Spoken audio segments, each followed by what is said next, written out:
With the winter season upon us, the power system will be even more constrained.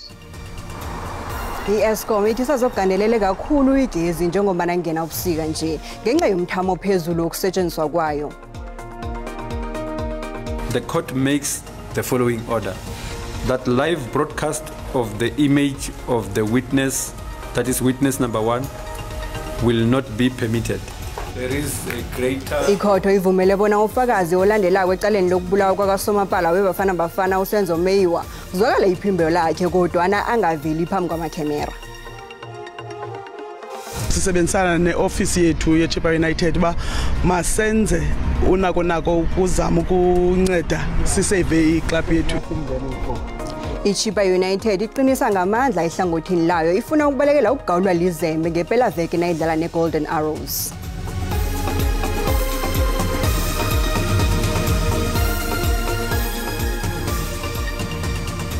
Kwaba kuhle ukuhlanganisa godu zindaba zesiNdebele lapha ku-DTT ngesiNdebele Lotshani. I-Eskom ithi amaSewula Afrika kufanele azilungiselele ubusika obubudisi. I-Eskom ithi enye into ezokubangela ukuthi kube kunama-unit athileko we-stage sekusile esisolo angasebenziko kunye nalinye se-stage semidupi. Nanyana kunjalo, ikampani le ithi lokho akutsho ukuthi kuzokucima igezi elizweni lonke. I-Eskom iveze lokhu nabe ikhuluma nembikindaba namhlanje ekseni. U-Eskom bekasolwa qindelisa ilizwe eligezi ukufika esigabeni sesithandathu okutsho ukuthi amaSewula Afrika ahlala nganagezi ama-irabalelwa ka-10 pheze amalanga amabili. Nanyana kunjalo u-Eskom uthi kungenzeka ingaba zokuqindeliswa kwegezi zifike esigabeni sobunane kilobu busika. Kanti ithi lokhu kungombana ithole budisi khulu ubujamo bezulu nabo butshengisa ingasuthi kusazokuba makhaza khulu. With the winter season upon us, the power system will be even more constrained. The weather forecasters are anticipating a much colder winter season, as we also saw with the rains in the last couple of days, that there's clear patterns of weather change in our country. And these challenges will result in high electricity demand as heating of our homes and spaces is required. We're going into this winter with 3,000 megawatts less capacity than we had during the last winter. However, we will also indicate that if the interventions that we have planned for the winter does not achieve the desired outcomes and your UCLF unplanned outages reaches levels of 18,000 megawatts, then the likelihood of stage 8 load shedding during peaks is extremely high. Nakusenjalo u-Eskom ubawa amaSewula Afrika ukuthi asebenzise igezi ngendlela efaneleko. We believe that we can all reduce our electricity consumption by just using what we need. We need to switch off what we do not use at the time. We need to protect the infrastructure that we have. We need to stop illegal connections, stopping the izinyoka. I-Eskom ithi ukwenzela ukubalekela ukuthi ilizweli licime lonke kufanele ukuthi igezi iqindeliswe ngalindlela eqindeliswa ngakhona. Kanti ithi ine 20 billion rands yedizela ezokusebenza ukukhanyisa kilobu busika. Begodwa ithi ukuqindeliswa kwegezi kuqhakathekile ukuvikela ukuwa kwekampani le. Nakusenjalo uMakwana uthi i-Eskom izokuthathela umphathi walokho u-Andre Reiter amagadango wokuphula isivumelwano sekontraga yomsebenzi. Kanti uthi ukuveza kwa-Andre Reiter imininingwane efihlekile kokutsho ukuthi wephule umthetho wemisebenzi yakhe. uMakwana ubuye wasela u-Andre Reiter ngokulimaza umthetho wokuvikelwa kwemininingwane yabantu iPOPIA Act kunye nomthetho wokulawulwa kwemali zomphakathi. Transgressions in the duration in the course of publishing this book, transgressions were carried out by an executive who was in a fiduciary position, in possession of proprietary information of a national key point, who himself evaded being vetted by processes that involve our National Security Services Agency, and most importantly, breach where breaches occurred in terms of the Protection of Personal Information Act, various aspects of an executive director's duties as defined in the Companies Act, the PFMA, and his own contract of employment losses on confidentiality. I-Eskom izokumemezela umphathi wayo omutsha ingasikade kulandela ukukhamba kwaka-Andre de Ruyter. Itakazo Consortium iqalene nomraro ngewokugcina ukuthengwa kwe-South African Airways nge-51%. Nanyana ikomishini yezephaliswano ikuphasisile ukuthengwa kwe-SAA ngeveke epheleleyo nje, kodwana kunembandela eyibekileko. Lokho kubala hlangana indaba yabanikazi bezabelo nabasebenzi. Kanti njenganje indaba le idluliselwe ebandleni le-Competition Tribunal.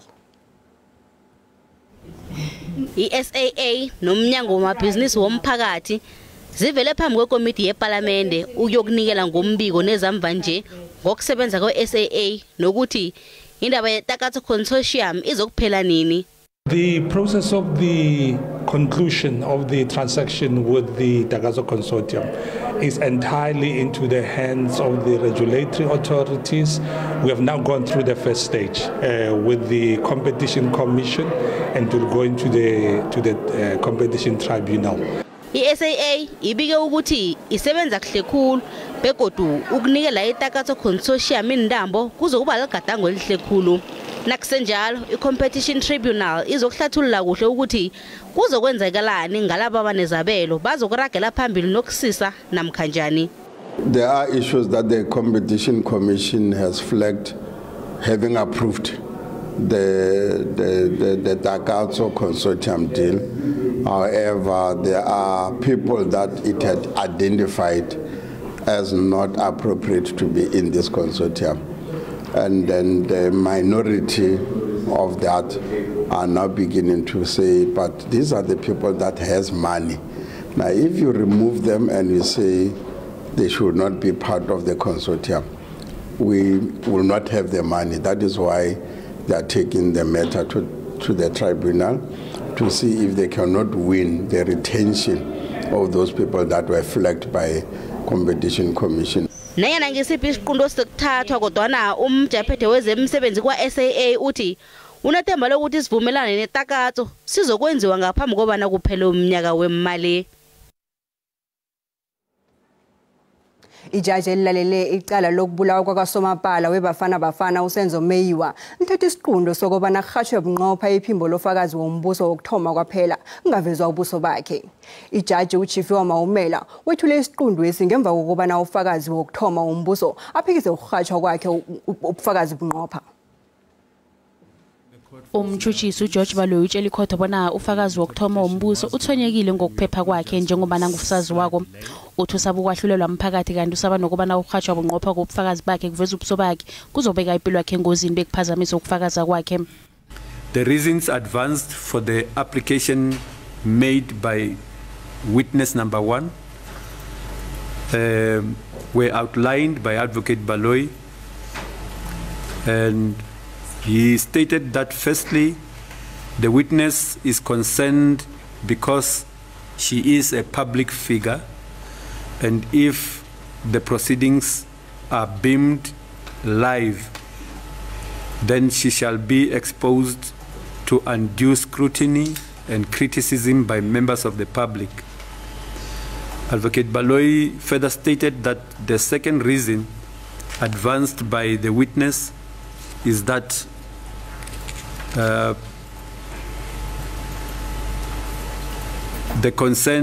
witness is concerned about the fact that when she testifies and there is a live broadcasting of the proceedings, this will pose a threat to her own ability to testify. Ijaji Maumela uthi nanyana ikhotho izwisisa ukuthonyeka kuvezwe ngufakazi wokuthoma ngokurhatshwa icala elibunqopha bekuveza ubuso bakhe akunabufakazi obuzele okubutshengisa bona ukurhatshwa kwephimbo lakhe kuzomfaka engozini. In considering the impact of broadcasting of witness, the court stated that the least restrictive means of protecting witnesses had to be preferred. Umawumela uthi ilungelo lokulalela kwecala ekundleni yomphakathi alisho ukuthi ngasuka isikhathi kufanele icala lihatshwe bunqopha. The right to a public hearing does not automatically mean that trials must necessarily be broadcast live in all circumstances. Ikhotho ithethe isiqundo sokubana imbikindaba azikazi ukuvunyelwa bona ziveze ubuso bukafakazi wokuthoma kodwa kunalokho zivumeleke bona zihatshe iphimbo lakhe kwaphela. The court makes the following order. 1. That live broadcast of the image of the witness, that is witness number 1, will not be permitted. 2.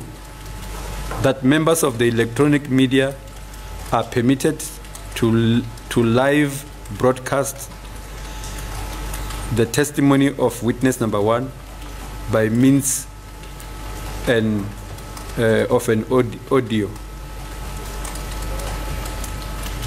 I might just add that the prohibition of images of witness number 1 whilst she testifies shall remain in place until the finalization of this case. Nakusenjalo nakuthoma ukulalela kwecala uadvocate Malisela Tifo uqotshiwe ngekhoti ephakemeko ePitori lapha kuraga khona icala lokubulawa kwakaSenzomeyiwa ngelokuthi uphazamisa ikhotho. uTefo ulinga ukukhuluma ikhotho wathi basho ujamela umnakwabo kaSenzomeyiwa. Ms. Khumalo, judgment has been handed down regarding the request that you conveyed to the state. Has the import of the judgment been explained to you? Yes, wonke ama rights wami ngifundelwe wona and ngakhetha ukuthi ngiqhubeke, and in the midst of everything obviously appealing was one of them. Okay. But I chose not to. All my rights had been written to me, or I was told about, and I decided to proceed. And also appealing was one of them, but I decided not to. Noma ke ukundlulisa ke isinqumo lesesenziwe bekuwukuthi ke ngakwenza lokho kodwa ngathatha isinqumo sokuthi ngingakwenzi. Ngoba bengifuna ukuthi icala liqhubeke singalokho sichitha isikhathi. Because I wanted the matter to proceed and not for time to be wasted. At the same time nami ngimilana nje ngifuna ukuthi uSenzo athole ijustice. At the same time as I am standing here, I also want Senzo to get justice. Thank you, Ms. Khumalo. Ikhotho ijajise kwesikhatshana kwenzela bona ufakazi ahlathululelwe isiqundo esithethweko kanti ngemva kwalokho ufakazi wombuso wathoma ukwethula ubufakazi bakhe kanti nayo uthi ufunela uSenzomeyiwa ubulungiswa. Ngingunontokozo Sikhosana wendaba ze-SABC e-Auckland Park eJohannesburg. Ungqongqotjhe wezokuthintana nezetheknoloji yedigital uthi sebasekugcineni malungana nokufumana ilayisensi yokubhanka eReserve Bank. Uthi lokhu ukhulume lokhu ekulumeni yokuvotela isabelo semali eyethulwe ngungqongqotjhe uMondli Gungubele namhlanje. Ungqongqotjhe uGungubele uthi ikambiso yesibawo selicense ehlongoza ukuthi iPost Bank inikele ilicense epheleleko yokubhanka sesesigabeni sokugcina malungana nokuhlelwa ngobutsha kwePost Bank. Ungqongqotjhe bewatsho nokuthi umthetho lo uyokukhutshwa ngokhukhulamungu nonyaka. Issuing the final spectrum policy by September 2023, and after that ICASA will be responsible for licensing thereafter. Honorable members, Honorable Chair, we understand that South Africa has some of the most expensive mobile data plans in the world. In fact, the country ranks 136th out of 233 countries. To address this issue, ICASA will be publishing the outcome of the call termination rate and data market study this financial year. This will give more transparency and help to respond to public outcry regarding the high cost of data in South Africa. We are committed to the struggle for #data must fall. Uvumile nokuthi iposo eSouth Africa ibhodwe zinjijilo begodi ihloso kuhlangula ikhampani lekhathe sesaqalene nokutshoniswa. uGungubele uthi nanyana kunjalo umphakathi ungazilindela incwadi zabo imphasela ukuvuselelwa kwamalayisensi okuchayela ukukhupha imali yabo yesibonelelo nokufumana inhlahla zabo eposweni. The post office of tomorrow strategy will also aim to improve the customer experience by simplifying and streamlining processes, as well as increasing accessibility and convenience.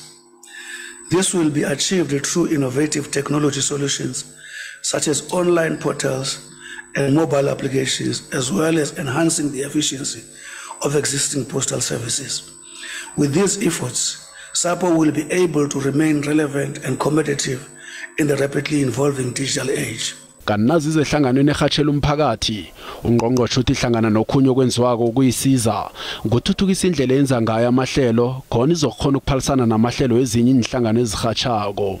We will also be introducing the SABC Amendment Bill to Parliament, which aims to, amongst other things, to separate the public and commercial services of the SABC to enhance the monetizing of the commercial opportunities. It will also allow the public broadcaster an expanded set of platforms for its execution of its public service mandate, which will include disseminating content of community broadcasters. Isabelo semali somnyango siyi-3.5 billion yamaranda bese 1.6 billion ibekele ngeqadi ukufudusa nokusiza amabhizinisi we-ICT nokutshetshing companies zikahulumende. Umeyara weTshwane uSilius Brink wethule inkulumo yobunjalo bomkhandlu kamasipalata weTshwane. uBrink ukhulume ngamagama abukhali ngobunjalo bezinto kamasipalata lo. Watsho nokuthi akusebenzeki kuhle ngenxa yobukhohlakali, ukubhayelwa kuphatha, unganzinzi nezizake zemali. uSilius uthi amaqalontanzi wakhe kubuyisa isithunzi sokuzijamela kwakamasipalata. Ekulumeni yakhe uthi ubudlelwano bokubusa ngokuhlanganyela kwenhlangano nokubambisana kufanele kube yisika esijamiso sokwakha umasipalata owazisako. Umeya sekaneenyanga ezimbili akhethwa. Uyavuma ukuthi iTshwane inentshijilo zemali kunye nenkhala zemisebenzi ekusafanele zivalwe msinyazana ngokuqatshwa kwabantu. We have a clear agenda within the framework of our coalition agreement. And so our immediate priorities are to get control of the city's finances by devising and implementing a bold recovery plan that focuses on the core functions of the municipality. We have to reduce the number of unscheduled water and power outages and invest in our core infrastructure. In this way, we can also mitigate the effects of load shedding by producing and procuring electricity independent of Eskom. Improving basic service delivery, clean streets, well-lit streets, grass cutting, waste collection, all of these things cannot deteriorate while we look at the functions and the finances of the city. Akhanga zivalele ngaphandle intshijilo zokunande iqindeliswa igezi. Ngombana zichiya umthelela ongasimuhle kumthangalasisekelo wendawo.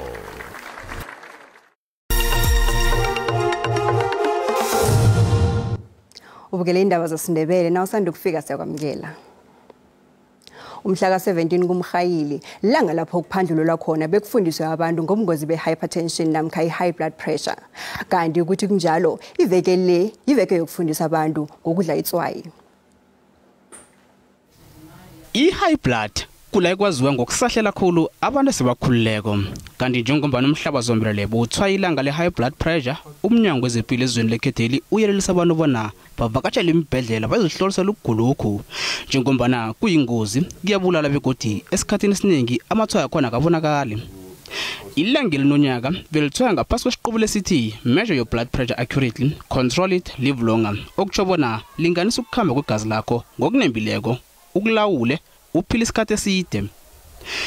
I-high blood pressure ibulala abantu abamaphesentali 13 emhlabeni zombelele. Ekhethwa umuntu munye kabathathu abaphila nokugulokhu kanti ebantwini abathathu ababanjwa ukugula kokufihla ngokuthi munye wabo kungombana ane-high blood. Abantu ababili kabahlanu abasahlelwa ukugula kwehliziyo imbangela vane kuyi-high blood. Abantu abanomzimba omkhulu abanokugula kweshukela kunye nalabo ababhema kakhulu basengozini ukubanjwa ngilokhu ukugula. Umnyango ufuna nokuthi abantu bafundiswe ngobungozi bokununga itswayi khulu ngoba kunomthelelo omumbi empilweni yomuntu.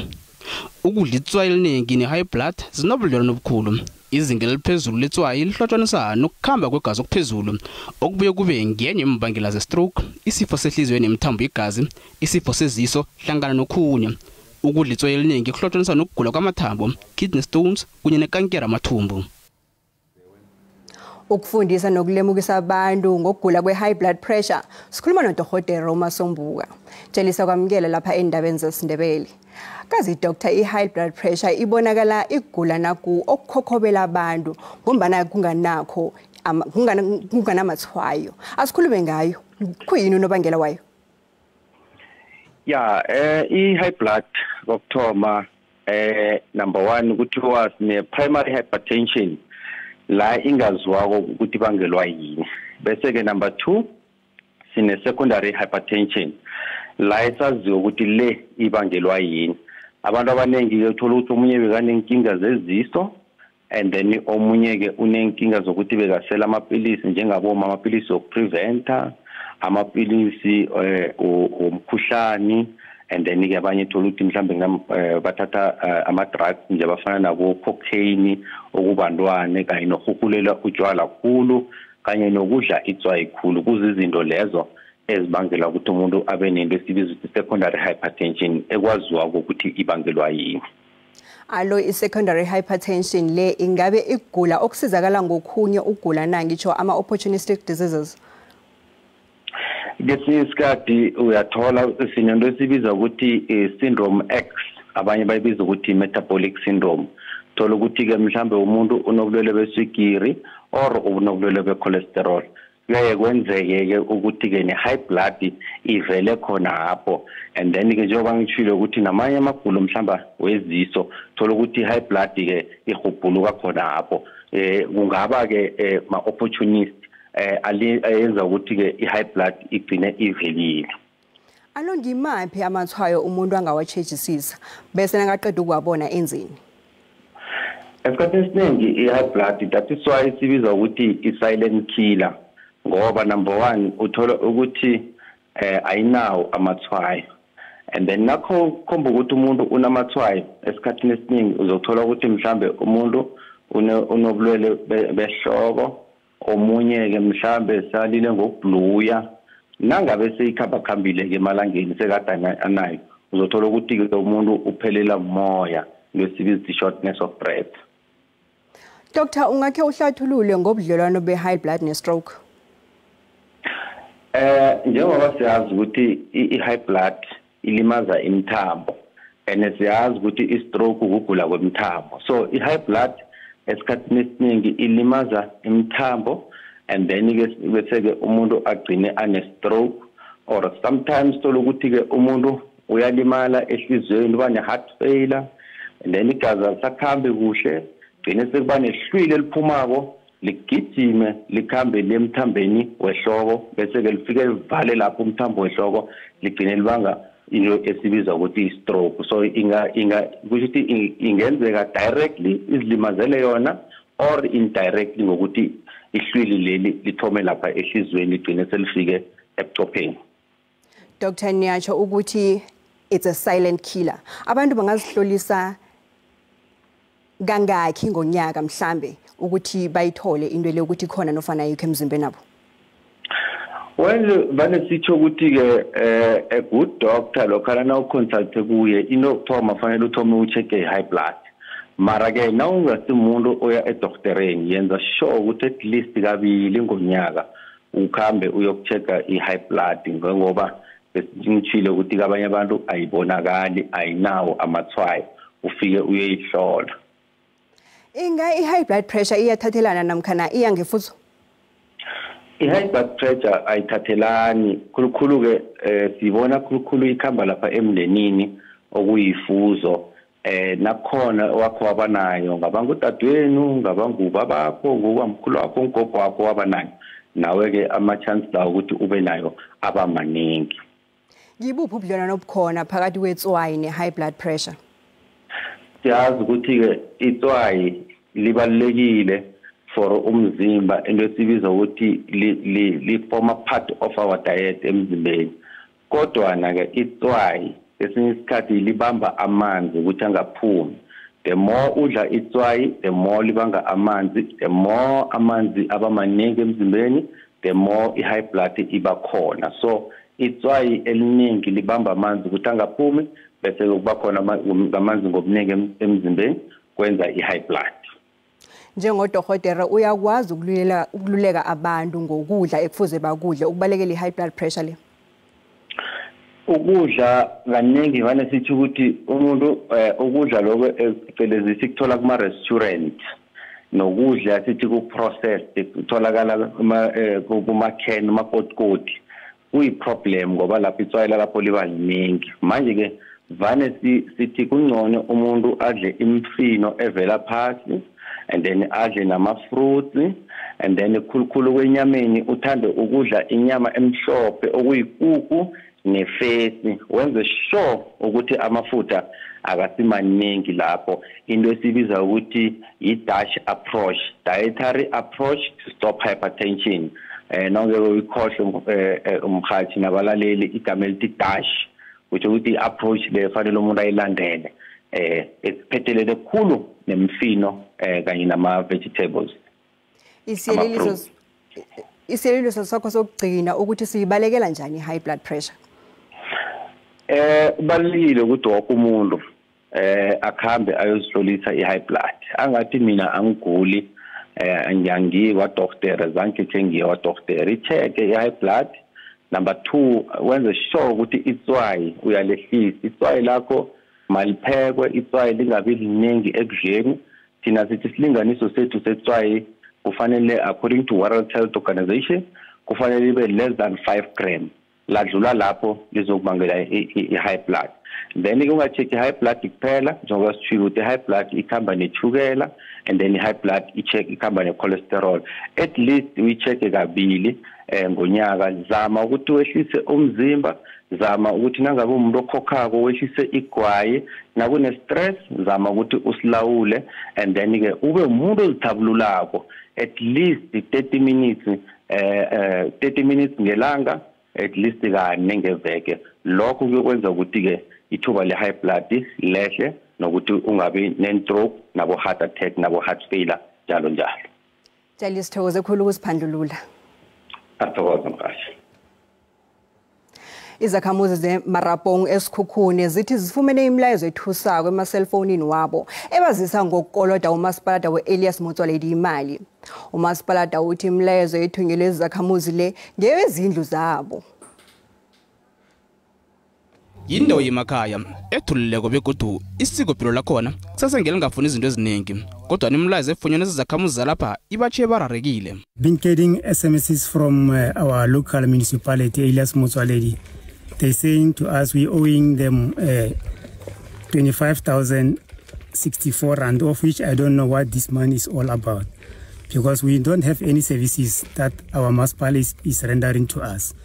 So presently, we don't have roads, we don't have water. So I don't know this amount of money that they say we're owing for what. So you actually need to know why our municipality don't come to us as a community. Na ukhamba endaweni uyabona bonyana akunathuthuko akunandlela kunye namalahlo endleleni. Umasipala we-Elias Motsoaledi uthi indawo le phambilini kwathiwa yilokitshi begodu imlayezo abayifumene kwethi bayakoloda akusingezenzela kodwa ngezindlu. Those SMSs are for property rates. There are no SMSs except that they are owing municipality for the property rates. And the property rate is for only the title deed holders. The people around Elan, Sturen and Marapo, their area were proclaimed way back in 2004 while they were in Mpumalanga. Now, they are part of the valuation roll. Izakhamuzi zijamile ekutheni urhulumente weLimpopo namkha eMpumalanga akhanga baphe incwadi zendlu. I've never received the title deed. If ever you're saying I'm charged with this amount, because I know people with services are paying, of course, they have to pay. But now I don't have any service that I'm given. Nanyani izakhamuzi zijagala umasipala wendawo uthi kunamahlelo asendleleni wokunikela abantu izenzelwa. We are planning also to give them the refuse removal services starting from 1st of July. And we are appealing to those people that will be getting that particular service to pay for the services. Because if they don't pay for the services, presently, I'm relying on Grobestal only. Umasipala uthi indawo yeMarapong akusiyo yodwa la kuthunyelwe khona abantu abalanda inkoloto bona bayokuthatha imali ekolodwako. Kunezinye indawo ezokuvakatshela ukuze sibhadele nazo. Ngokutshoka kamasipala indawo ezizikoloda imali engaphezulu kwe-72 million yamaranda yezenzelwa. Uthi uthwele budisi ekunikele nabantu izenzelwa kunye nokuqinisekisa ukuthi izakhamuzi zibhadela imali yezenzelwa kunye nezindlu. Ekhasini lethu le-Facebook sibuze ukuthi uthini umbono wakho ngokuthi izakhamuzi zendaweni zemakhaya kufanele zibhadele izenzelwa. Naku umbono wakho uyalandela.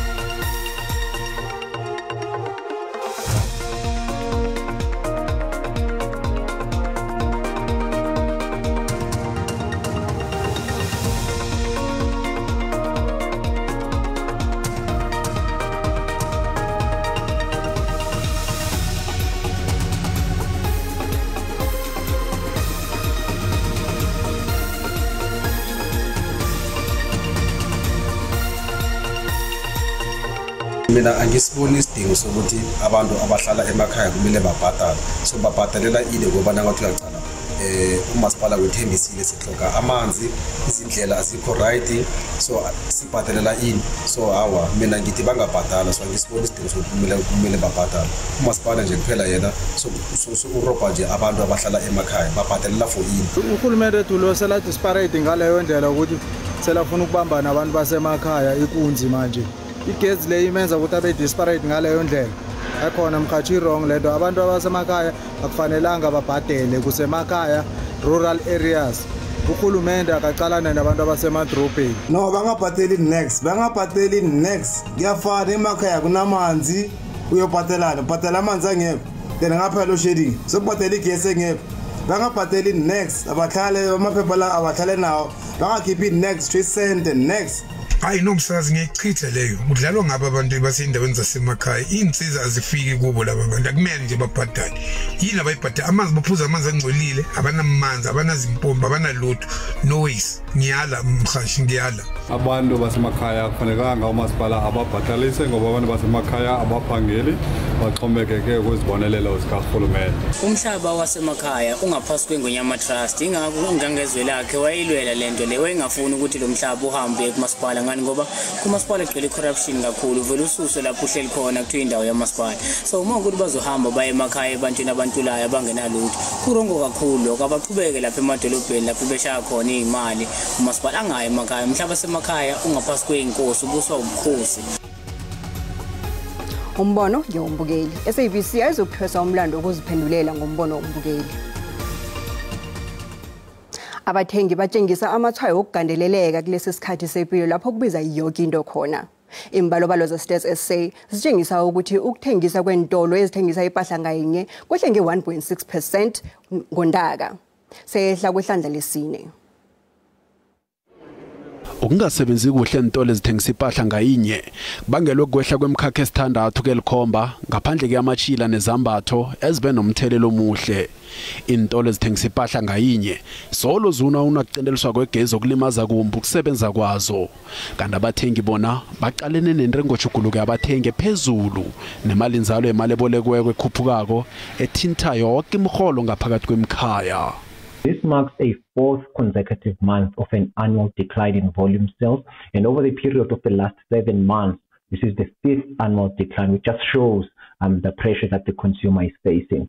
On a month-on-month basis, which is important for the calculation of GDP, we saw volume sliding by 0.7%, following a decline of 0.3% in the previous month. Umkhwanazi uthi ukusebenza kuhle kwentolo okugadangiswe ngochihweni ngaba nekhonakalo ukuthi umkhakha lo ube nomthelelo omuhle emkhiqizweni ekoteni yokuthoma. And And if you look at the data carefully, you will see that it is actually because of that strong performance in January rather than a sustained strong performance over the quarter. Now, if you take this together with other high frequency data such as mining and manufacturing, it does signal that the economy is showing signs of resilience in the face of very hard power shortages, and may well signal that we may see we may potentially see an upward surprise in the first quarter GDP against market expectations of a recession in the first quarter of 2023. Abosomnotho bathi akunakhonakala ukuthi indleko zangikhaya zingaba novungcono duze nje njengoma nokubiza kwempilo kufaka indleko zemikhaya ngaphasi kwegandelelo.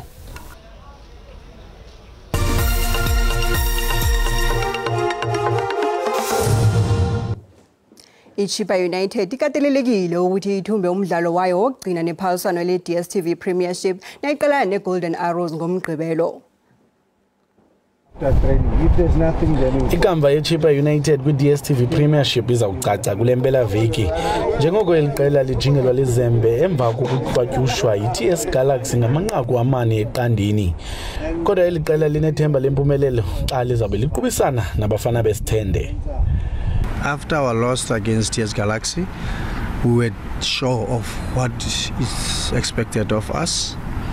We were sure that at that moment we're occupying the playoff spot, and quickly I said to the players, the quicker we accept our situation, the better. So as we are, we know that we have a playoff spot. Ukanti abadlali bayalwazi uxanduva abajongene nalo kulo mdlalo. Lo mdlalo ubaleke ukuthi siChipa United wangomgqibelo ngoba uyabona result besuka kuzo ngoku and ke ngoku siChipa United lo mdlalo asifuni basidlale idro into ebalekileyo ukuthi sithole i3 points siChipa United sizozibona sisendaweni ukuthi siya kwi-playoffs okanye siyahlala straight. Nangona abalandeli beliqela bemincile banethemba lokuba eliqela liza kusinda ezembini. Iyabambi kakhulu nyani basinophulukana neqela lebhola apha eStern Cape. Sisi supporters sizama kangangoko esinako sisebenzisana neoffice yethu yeChipa United ba masenze unako ukuzama ukunceda sisave iclub yethu isurvive. Lo mdlalo uza kuqala ngentsimbi yesithathu ngomgqibelo. Iindaba ze-SABC ndingulwando nomoyi Segqeberha. Njeke sinomabhande emthombeni sithi akhe siqalele ubujamo benqheme ezintathu ezibalekela ukugawulwa lizembe leligi njengombana iyaphela ingempela vekeli. Chikwana siyakwamukela endabeni zesiNdebele lapha ku-DTT. Alo akuveli ukuthi iChipa United kuhle yenza njani. Iyaphuma ku-PSL nofana njani ngelwazi lenu nibona njani indaba le? Ngiyathokoza Thandeka nombukeli ekhaya. Kusesebudisi ngombana iChipa United ukhumbule ukuthi nje isebujameni be-15. Okubethwa ngeChipa United ukuthi amagondela amaningi angene ngakiyo. Na ungathi uyaqala igoal different mahlana amagondelo ukuya kamathandathu. Njeke ingaphasi kwegandelelo ngoba nayithumbako kuyekatelela ukuthi ithumbe ngamagondelo angathi abaphezulu ukwenzela ukuthi ingayi kuma playoffs namkha iganyu ikherukele ezembeni. Nakhona nange ingabethwa njengoba yokudlala noArrows nje nange ingabethwa ngomgqibelo amathuba manenge ukuthi vele ingagawulwa lizembe ngoba iMaritzburg United esemsileni leya seyina 30 points ngemva kokuthi idlale ngokulingana neMamelodi Sundowns. Alo iMarumo Gallants yona inamathuba ngangani ukuthi ingabalekela ukubethwa lizembe? Hey, ngeke ngayisho khulu leyo Thandeka. Uzokhumbula ukuthi kuno Joseph Malungwane osesekhona ene ingabe beyize no Chivaviro. Kodwa ngifuna ukuthi siqale omunye umdlalo wamva nje ezidlaleleyo ngesikhathi Chivaviro naye abethi igondelo lapha nayidlala ku-CAF Confederation Cup kubuye goduke no Malungwane naye uyakwazi ukudlala wabetha amagondelo amahle igondelo elihle ngesikhathi badlala neChipa United. Akhe sibone ukuthi umdlalo lo ukhamba njani mhlambe nabetha amagondelo ukuthi babetha njani. Kuhle kuba yini inqhemezi ziya kuma playoffs? Uzokukhumbula Thandeka nombukeli ekhaya kuhle kokuthomeni inqhema emibili zaziphuma ku-PSL zikatshwe lizembe bese embili zisuke lapha ku-NFD zingene 2 kodwa neke kwabe sokukhulumisana iNFD yakhulumisana nabaphathi bayo bakhulumisana nePSL ukuthi awa ama playoffs bawavumela njeke okulindelekile ukuthi isiqhema iCape Town Spurs kunye neCastle Stars zilindele ukubona ukuthi ingakhani iMarumo Gallants nanyana iChippa United noma iMaritzburg ngengiyiphi eyokudlala nganayo kuma playoffs kodwa namathuba maningi ukuthi iMarumo Gallants ingakhuphuka ibe sebujameni be-13 bese iMaritzburg United kube ngiyo eyokudlala ama-playoffs kanti iChippa semathubeni amaningi khulu ukuthi ingabe beyikatshwe lizembe ngomgqibelo. Awasiyathokoza isikhathi sakho. Thokoza mina. Thina na SABC News sidosela umtato nangabe unomhlala wendaba. Indaba ukusiluma indlebe namkha indaba ezintshenyako emphakathini wankeno. Ngasidosela umtato ku 011 714 6133 namkha usi-emailele ku news@sabc.co.za. SABC News phimbo lakho isijamele ayithatha ihlangothi.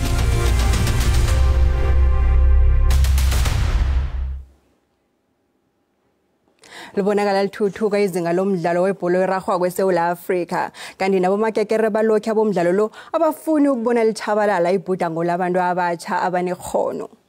Omunye wabo makekere abazibandakanyako ekuthuthukisweni kwemidlalo esigabeni senkolo nguAugustine Makalakalane okhe wadlalela iziqhema zeSouth Africa pha ezinjenge Jomo Cosmos, iMamelodi Sundowns ngaphambilini wabuye wayokudlalela nangaphetsheya kwamalwandle eziqhemeni zeSwitzerland iFC Zurich. Uzile lapha estudio uzosicocela ngendabezi. Siyakwamukela baba Makalakalane sikuloshise nawe ma. Thank you. Akhe usicocele ma ukuthi i-organization le yenu ihelebha njani abantwana enkolweni? Thank you so much for inviting us. So we are doing Pito Musimane Soccer Schools, and Pito Musimane Soccer Schools it's an organization of schools where leka gore re manage go ruta bana go tshameka soccer. Ni ba helebha njani? So bana ba ka fitla from anywhere mo country renali the area tse leng gore trainela bana go tsone. So anybody who is interested in soccer and wants to be good mo soccer aka fitla a join soccer ya rona.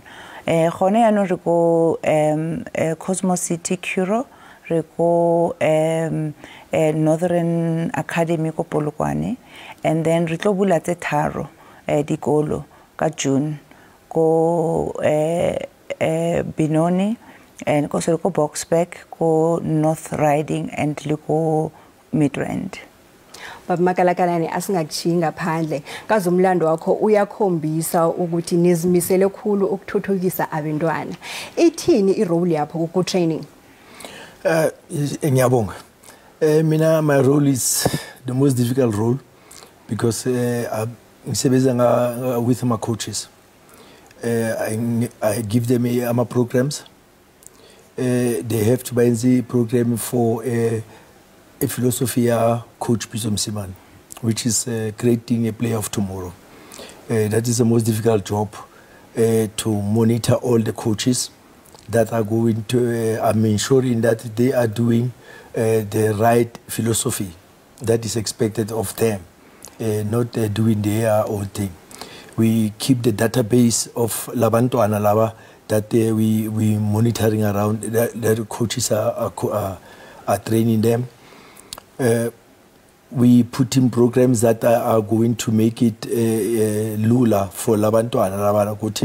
They must be developed according to their children's rights, not since they go to Abantwana, they are mini parents. Most of the academies, they take in the children and they train them like adults, mini adults. So Tinalana for my role as a coaching instructor for the Lama coaches Lava. And our coaches, they are all qualified. They are SAFA accredited qualifications. So they understand how to develop, how to train a child at whatever age. We're starting from 6 until 17. We're not starting somewhere on the under 15 or 17. It's the child is already old that time, is adult, almost an adult that time. So we are doing the programs that helps the child to grow as a child.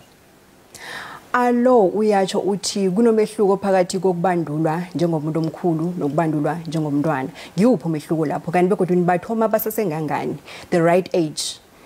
So we start from 6 years old.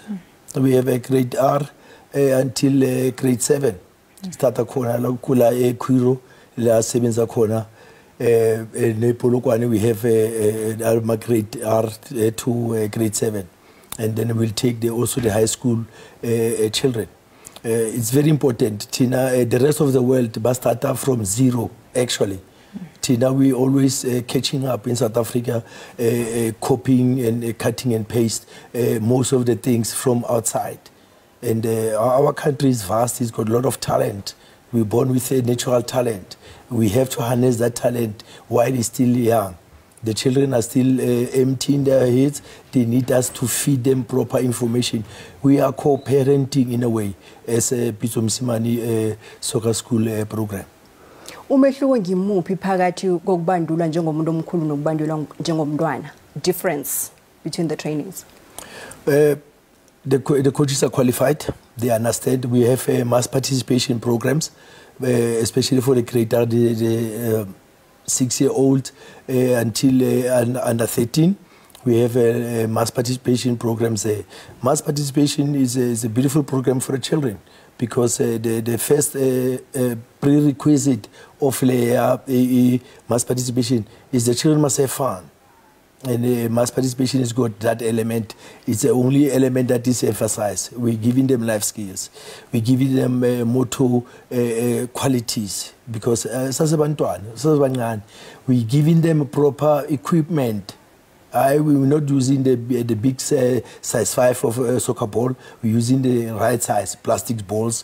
We're using size 3 soccer balls because our equipment has to be addressing the size of the child. Ma ukhuluma ngeCuro, ukhuluma ngizokuthi ngesikhuwa it's affluent schools. Abantwana bemakhaya bahlomula njani ejimeneli? So what we're doing is we started the program with Curo to start and see, like this year it was more of a pilot project. We definitely believe and know that a lot of children from the villages, rural areas like us have got a lot of potential. We are talking to organizations that are very happy to support us in that instance, and we're hoping that from next year, once we've learned the program, because this year we'd have opened 5 schools, we'll be able to open more schools, especially in the rural areas.